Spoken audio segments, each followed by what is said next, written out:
Hello everyone, welcome back to another episode of JustNoMil. In today's episode, mother-in-law upset I am calling my mom instead of her to help me after my 8th month of pregnancy. My MIL has slowly made me into a cash cow and I'm realizing it now. I'm not allowed to be a mom to own 5-month-old baby. Before we get started, make sure to subscribe so you will never miss a video. So let's get started. Mother-in-law upset I am calling my mom instead of her to help me after my 8th month of pregnancy. I have an amazing relation with my mom and I want her to take care of me and my baby. My husband is on board with this as well. We live in another country, so my mom will be flying in. Today, my mother-in-law asked my husband what we are planning to do once the baby is born. He said we had decided to take help of my mom, and she totally lost it. She got offended why we are not calling her instead because it's her grandchild. She is totally pissed and refuses to talk in a civil way. Later, I overheard my husband's brother tell him that mother-in-law hates me and has a lot of negativity against me in her head. I'm quite shocked and saddened by hearing this. I agree we don't have a great relation, but it's not negative by any means. I don't know what negative thoughts she is harboring against me. I don't know what to do. She can't travel overseas as she has BP issues and is claustrophobic. I'm quite sad. I don't want to feel this way during my pregnancy. Is there any solution to this? Your MIL will either get over it or not. You need to take care of your baby and yourself. Congrats on your baby. You can control someone else's emotions and feelings. You can only control how you react to it. This is her problem, not yours, and don't make it yours. Baby is more important than Mil's feelings.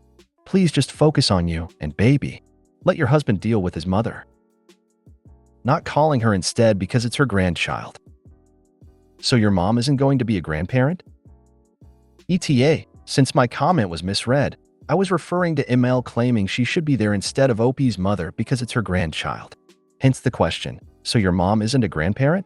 In MIL's eyes, she must be the only one. Glad to see 90+ people understood that.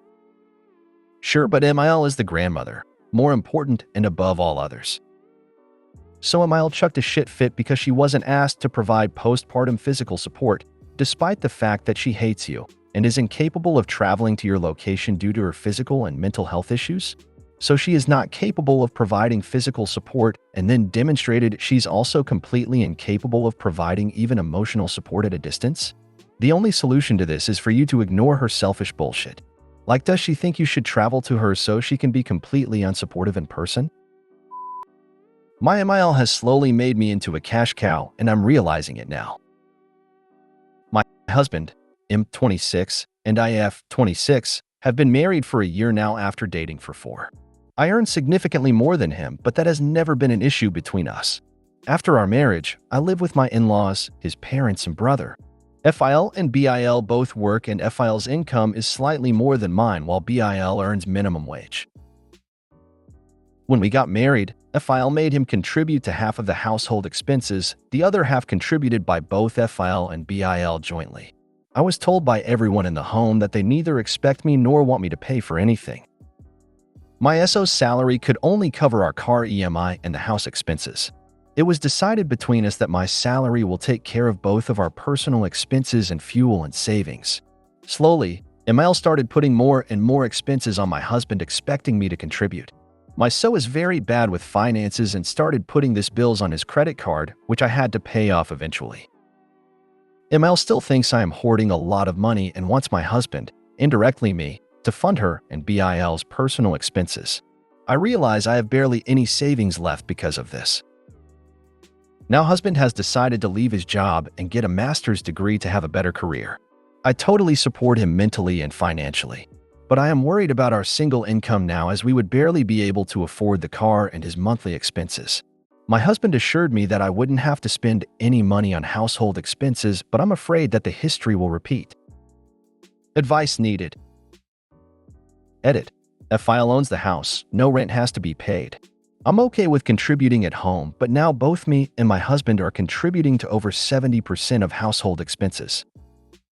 Update. Had a heated discussion with DH over the finances. We mutually decided to discontinue both of our credit cards. gave him an ultimatum to find partial financial support for his master's from his parents. The rest is through student loan for his master's instead of using my savings, and clearly told him my plans of moving out after switching my jobs. He didn't like some of these but understood my issues. Move out. Get a studio apartment. It's cheaper to support 2 people than 5. Opie needs to sort out her husband problem first, cancel the CR cards and draw hard boundaries, etc., or else she'll have the same problems but just in a different location. ML will find a way to continue to control them financially if she lets her.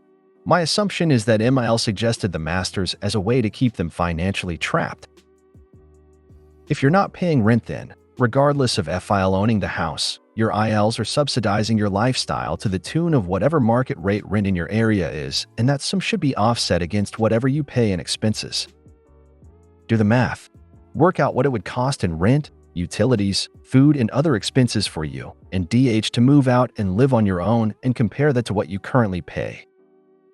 If the total is less or about the same as you currently pay, then you should absolutely move out. If the total is more, then you should accept that paying 70% of the expenses still leaves you bucks up and is the price you pay for subsidized housing. 5 adults sounds like each should be covering 20% of household expenses, so you guys should not be covering more than 40%. I'm not allowed to be a mom to own 5-month-old baby. This is a really long story, but basically, I live with the in-laws and everything I do for my baby, I have to run it by them first, and it's becoming mentally draining and exhausting. I couldn't even enjoy my first baby. They ruined my hospital experience by threatening nurses even though I was supposed to stay one more night, so security came when I'm first going home with her. They even made her ill, and she ended up getting RSV.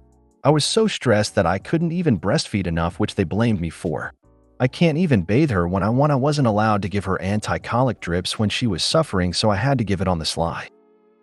They think they can control me and my finance as well as her, and they treat me like I'm just a sister to my own baby and not her mother. My man is currently finding a job, which is another thing that's annoying me because I'm pretty much owned by them until my man is financially stable. There's just a lot of things that I haven't even mentioned, but I'm genuinely depressed and I hate living here. I've told my parents and they told me to come back. All my in-laws do is fight and shout around my baby. Should I leave?